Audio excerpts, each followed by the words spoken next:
Today, we're talking about ad account structure. If you want your ads to perform better, you need to focus on leveling up your structure. And I get added to over 20 ad accounts a week, and these errors keep showing up and stopping brands from scaling. And look, I've scaled and studied hundreds of ad accounts, and there's really only 4 mistakes that you could be making. And if you solve for these, your sales will skyrocket immediately. So in this video, I'm gonna break all 4 of them down. These are the 4 ad account mistakes holding you back, with tactile examples and hooks on how to fix all of them. By the way, I'm Kamal, and I've scaled over 10 brands to 8 figures and hundreds to 7 figures. And this is all I do all day, every day, is talk about and think about ads. Okay, now before I walk you through the 4 main mistakes you're making in your ad account, let me show you what a good account should look like. And understanding this one thing will really help you a ton. Ad accounts really only have one job. Is to deliver your creative to the right people at the right efficiency. Now, in order for your ad account to work, you only need to do these 2 things correctly. Having your creative do the targeting means you have no targeting settings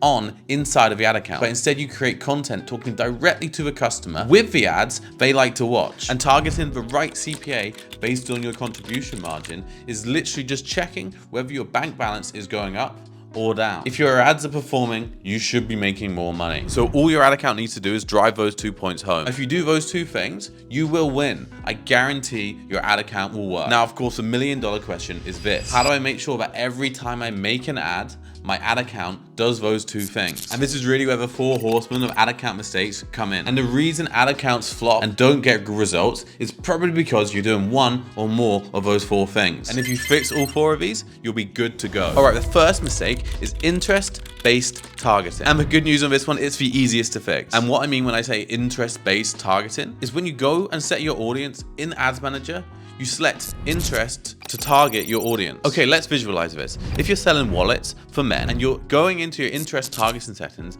and adding men interested in wallets, this is what you're doing wrong. This is interest-based targeting because you're narrowing down the groups of who you're targeting based on what they're interested on Meta. You need to cut this out completely and have no interest targeting. I often refer to this as going broad and letting the creative do the targeting. You need to cast a wider net and let the algorithm do its job and show the advert you've made to the correct people. So here's another example of what bad targeting looks like. So let's say you set your campaign up with something like this: woman 25 to 44, interested in yoga, health, and wellness. Now that is an example of what many advertisers do if they're beginners. Now, in theory, this may sound like a good approach because you're being specific with who you want to target and talk to. You might think, I know exactly who my customer is. I want to target them directly. But the problem with this is generally you're trying to put a square peg in a round hole. You're trying to force Meta to target your customer. But actually, you should let Meta's algorithm decide who your content is best to show to and therefore who is most likely to purchase from your content. So if you add interest targeting, you are literally denying Meta from accessing people who actually might want to buy your product. You've boxed it in. This is the typical reach of all of my campaigns. It's almost everyone. Meta's algorithm gets smarter over time, and the learning accelerates when you give it room to work. So every manual targeting setting you apply, you're basically manually excluding some of your potential customers and stopping Meta's algorithm from learning from them. Now, certain brands with these narrow interest targets are able to get these sales. And if you look on Meta specifically, it kind of looks like these interest targeting campaigns work well, but it's actually just restricting your scale. The reason why their ads worked is not because of their interest targeting in the first place. It's simply because they're making great creative with a great offer and they have a good product. The interest targeting actually provides 0 value to them getting sales. It's not that these interest targeting campaigns don't work. It's just they work way less efficiently and they stop you from scaling when you hit success. And the fix is to stop constraining Meta's algorithm about who you think your buyer is and go as broad as possible to give Meta the data it needs to find your actual buyers. An example of good broad targeting is literally all males in USA. I sometimes don't even choose a gender and just let Meta decide. Men can buy products for their wives and wives can buy products for their husbands. And if you set your campaigns up like this, Meta knows exactly what to optimize for, finding your right customers at the right CPA. There's 0 constraint to the algorithm, so it will simply work as efficiently as possible to find you your right buyers. All right, ad account mistake number 2 is complicated ad account structures. And when I say complicated, what I really mean is fragmented. So in this case, Your team and the algorithm are just not understanding where performance is coming from. And at this point, you've eliminated your interest targeting, but the campaigns you're using and the amount of ad sets you have are confusing your decision making. So the problem here is really just a lack of clarity in your structure. And the reason why this is a problem is because if your team can't understand which of your 50 campaigns is bringing in performance, then your media buyer can't adjust budgets appropriately, and your creative strategist can't then make more creative around the winning topics. Imagine you set your ad account up like this. Campaign 1 for targeting women aged 25 to 34. Campaign 2 targeting men aged 25 to 34. Campaign 3 for top of funnel. Campaign 4 for middle of funnel. Campaign 5 for retargeting. And a 6th campaign for reach and awareness. And this brand is spending 30K a month. As you can see, this is a bit exaggerated, but it would be a complete nightmare for your team to be able to allocate budget efficiently when there's 6 campaigns all spending $50 a day. And the cherry on top is that Meta's algorithm learns much better with slightly more spend. And when I look at a campaign structure like this,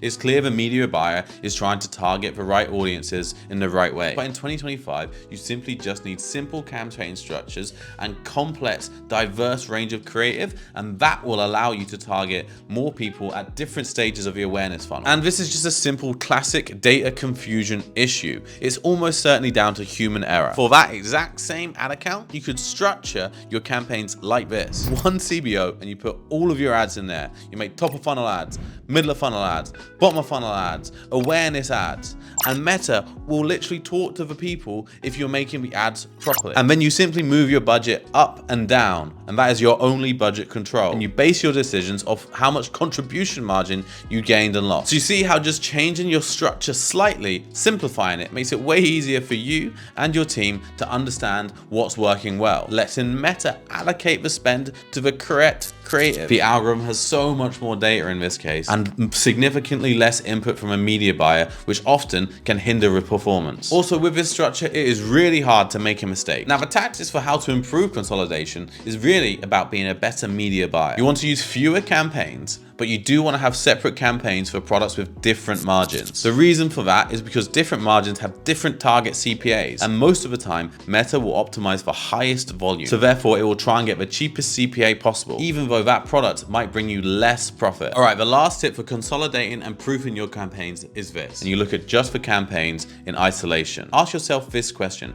is it possible for my media buyer to push the budget into the wrong campaign? And will Meta understand which of these campaigns is driving me the most contribution margin? All right, now before I go into the last 2 mistakes I always see in ad accounts, and these ones are really the biggest, I just want to mention something. I think becoming a master of ad creative is the #1 thing you need to do in order to scale. Ad creative is the 80-20 in the performance flow. Now, if you want to become god tier at ad creative and just scale campaigns every time without having to think about it, I can offer you the most comprehensive audit call on ad creative ever created. So if you run meta ads, this will feel like a complete cheat code for you. What I'm covering in this video right now is like 1 to 2% of what I offer in the complete creative playbook on the audit. On the audit call, I'll cover these things in depth. 1, creative psychology. How do ad accounts actually work and how do they find your buyers? 2, what's my 10-minute cheat code creative framework? Literally a checklist you can follow every time on how to make an ad that works without fail. And 3, an analysis of 11 creatives from different brands at different scales, at different stages in the funnel,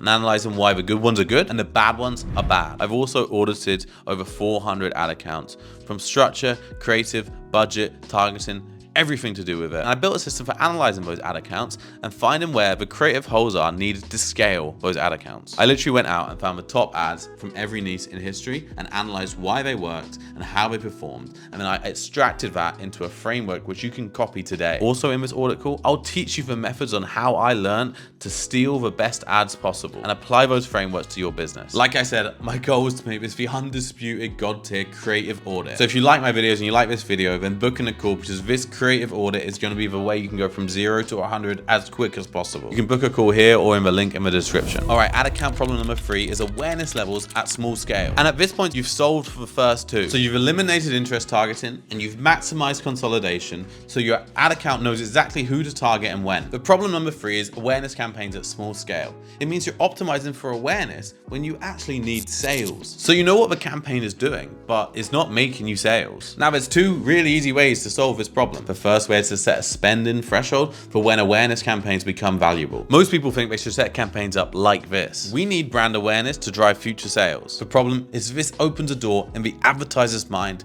to focus spend on metrics which don't convert. So they're looking at what the biggest brands do.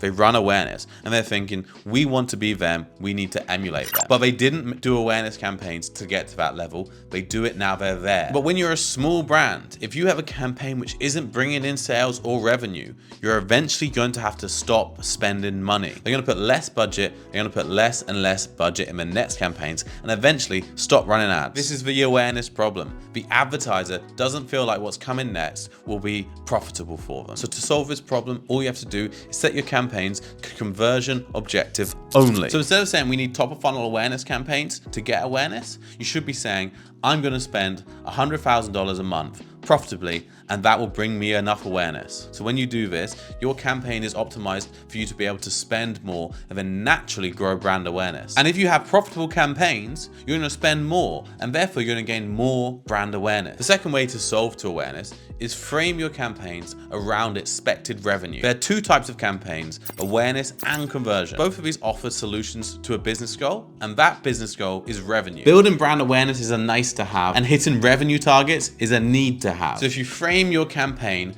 around hitting your revenue targets, hitting a profitability target, you will have more brand awareness based on that fact. You will go out of business chasing brand awareness before sales and hoping for sales. You need sales now and brand awareness comes later. If one brand can spend $1 million because they have profitable ads, and another brand is spending $10K a month on brand awareness as an allocated budget, which is completely unprofitable, what do you think gains more brand awareness? The £1 million spend or the 10K spend? It's always a $1 million spend. Okay, the last ad account mistake is number 4, not enough of a right ad creative. And this is the one which kills brands more than anything else. At this point, you're running broad targeting, you've got a clean account structure, you know your CPA targets, but your account isn't scaling. This is the creative problem. Your account just doesn't have enough of a right ads to keep scaling. So what you want to do is build a creative production system. And everyone talks about a creative system, but nobody ever explains it. A creative system when a brand hypothesizes why an ad will work. They create the ad, they test the ad, and then they make more ads based on the results of that test. And they keep producing creative every single day of the month. That's what a creative system really is. So your job is to start a creative production system which always learns and always gets better. And at the start, you might be able to do 10 or 20 tests a month, but your goal is to continually improve that. So you're making 100, 200, 300 ads a month. Remember, the more ads you make, the more you'll be able to scale. The $10 million ad account question is how do we continually make more high quality and high volume creatives? Just to be clear, an ad account can scale on just a few winning creatives if they're really good. But most brands don't have that level of creative skill yet. So until you can consistently create winners, volume is your massive advantage. All right, guys, that's all I've got for this video. As a recap, we covered the 4 main ad account mistakes, which are stopping your brand from scaling. And those mistakes are interest targeting, complicated account structures, awareness campaigns, and not enough creative volume. As always, please leave a comment below if you like this video or just for some general feedback. I'm always reading the comments and I'm trying to provide value. So if you leave a comment, let me know. I'll take it and apply it to my next video. All right, guys, see you on the next one.